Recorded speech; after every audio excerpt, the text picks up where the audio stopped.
3 सीटों पर उपचुनाव की काउंटिंग लगातार जारी।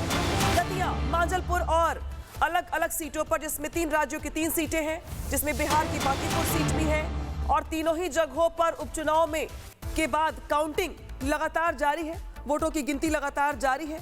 बता दें आपको कि अभी लगातार तेजी से जो उलटफेर है वो हो रहा है। दतिया मांजलपुर सीट पर बीजेपी आगे है, तो वही बांकीपुर में प्रशांत किशोर आगे चल रहे हैं। बता दें आपको कि 3 सीटों में से 2 सीटों पर बीजेपी आगे चल रही है, जबकि बिहार के बांकीपुर सीट को लेकर तस्वीर बदली हुई है, क्योंकि यहां पर जनसुराज पार्टी के प्रशांत किशोर जो है वो आगे चल रहे हैं। दतिया मांजलपुर में बीजेपी के जो प्रत्याशी है वो आगे चल रहे हैं। बांकीपुर में तस्वीर बदली हुई है, यहां प्रशांत किशोर आगे चल रहे हैं। हालांकि अभी फिलहाल बता दें आपको कि कई राउंड की काउंटिंग जारी है, तो देखना यह होगा कि 3 राज्यों की 3 सीटों पर नतीजे क्या कुछ होते हैं।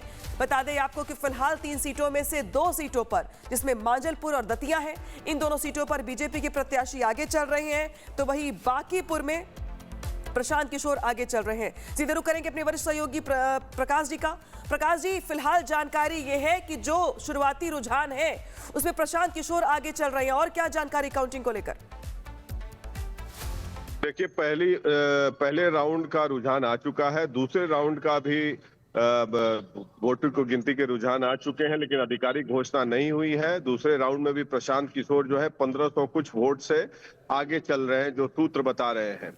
अब इसके कारण एक है, चुनाव के पहले भी हम लोगों को ये लग रहा था कि 2-3 मुख्य कारण से प्रशांत किशोर को बढ़त मिल सकती है। उन्होंने एक नैरेटिव सेट किया कि बीजेपी कोई कुत्ता बिल्ली को भी खड़ा कर दे बांकीपुर से, वो चुनाव जीत सकता है।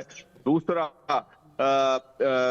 लाभ ये हुआ कि उपचुनाव में जनरली बड़ा कांटे का मुकाबला होता है। तीसरा लाभ उनको ये हुआ कि नीतीश कुमार के जाने के बाद कोई ऐसा व्यक्तित्व है नहीं बिहार में जिसके नाम पर सामाजिक स्वीकार्यता हो।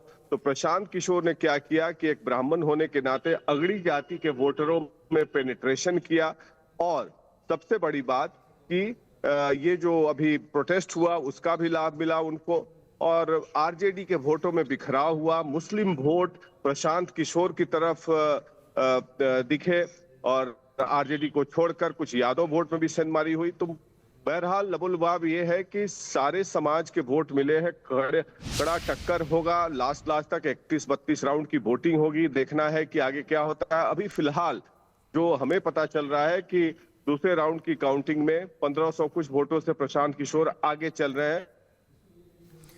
अभी 31-32 वोटों की गिनती, 31-32 राउंड की गिनती होनी है। तो अभी कई राउंड की जो गिनती है वो होनी है, लेकिन फिलहाल जो पहले और दूसरे राउंड की जो काउंटिंग है उसे प्रशांत किशोर आगे चल। सत्यविजय का रुख कर लेते हैं। सत्यविजय, आपके पास आ रही हूं। दतिया सीट को लेकर काफी ज्यादा कंट्रोवर्सी हुई थी, हमने ये भी देखा था। प्रत्याशी के चुनाव को लेकर के, प्रत्याशी के चयन को लेकर भी काफी हमने हंगामा देखा। चूंकि वोटिंग हो चुकी है, काउंटिंग का दिन है आज, बीजेपी के प्रत्याशी आगे चल रहे हैं, और क्या जानकारी काउंटिंग को लेकर? जी हाँ, बिल्कुल। देखिए, तीनों अगर उपचुनाव की बात करें तो इसमें सबसे इंटरेस्टिंग दतिया ही है, क्योंकि यहाँ पर काफ़ी हाई वोल्टेज ड्रामा हुआ था। जब नरोत्तम मिश्रा का टिकट कटा था तो वहाँ पर 11 घंटे का हाईवे जाम कर दिया था, बीजेपी कार्यालय में घेराव कर दिया गया था, सरकार के खिलाफ नारेबाजी हुई थी, तोड़फोड़ हुई थी, आगजनी हुई थी। हालांकि उसके बाद नरोत्तम मिश्रा ने खुद आशुतोष तिवारी के लिए प्रचार किया। आशुतोष तिवारी के लिए अच्छी बात यह है कि पहले 2 राउंड में वो फिलहाल दतिया में कांग्रेस से आगे चल रहे हैं। 15 राउंड पूरी काउंटिंग होना है, लेकिन इस पूरे रिजल्ट में सबसे इंटरेस्टिंग बात यह है कि रिजल्ट इसलिए महत्वपूर्ण है क्योंकि अगर दतिया में बीजेपी जीतती है तो एक बार ये फिर स्थापित हो जाएगा कि भाजपा में व्यक्ति नहीं पार्टी बड़ी होती है, पार्टी के चेहरे पर चुनाव लड़ा जाता है। क्योंकि नरोत्तम मिश्रा ने शुरुआत में थोड़ा सा उनके समर्थकों ने बगावत की थी, इसके बाद भी टिकट आशुतोष तिवारी को दिया गया। दूसरी तरफ घनश्याम सिंह है, कांग्रेस से कैंडिडेट है, जिनके 2 राउंड अभी तक बुरे निकले हैं, दोनों राउंड में वो पीछे रहे हैं। लेकिन कांग्रेस की तरफ से भी जीतू पटवारी चूंकि प्रदेश अध्यक्ष हैं, उनकी साख दांव पर लगी है, उन्होंने भी काफी अच्छा वहां पर प्रचार किया। इसके बीच कल, आज से एक दिन पहले, कल राजेंद्र भारती जिन्होंने नरोत्तम मिश्रा को हराया था और उनको कोर्ट ने जब सजा दी, इसके बाद ये सीट रिक्त हुई।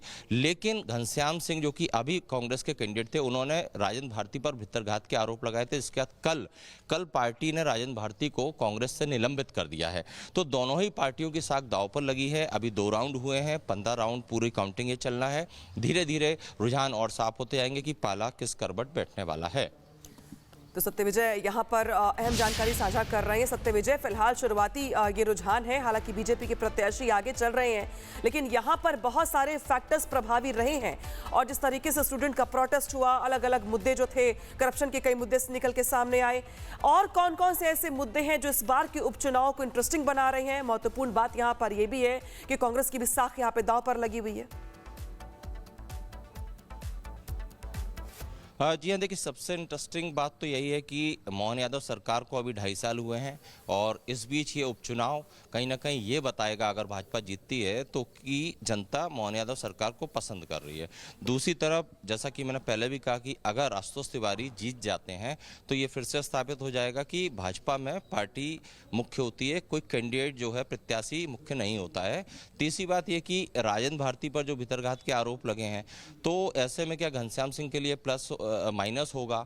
ये कई ऐसे फैक्टर हैं, और आशुतोष तिवारी संगठन और संघ से जुड़े रहे हैं, उन्हें मौका दिया है, युवा चेहरा है। अगर वो जीतते हैं तो एक बार फिर ये होगा कि क्या भाजपा में अब युवा चेहरों को ही आगे मौका दिया जाएगा। तो कई चीजें इस परिणाम से स्थापित होंगी।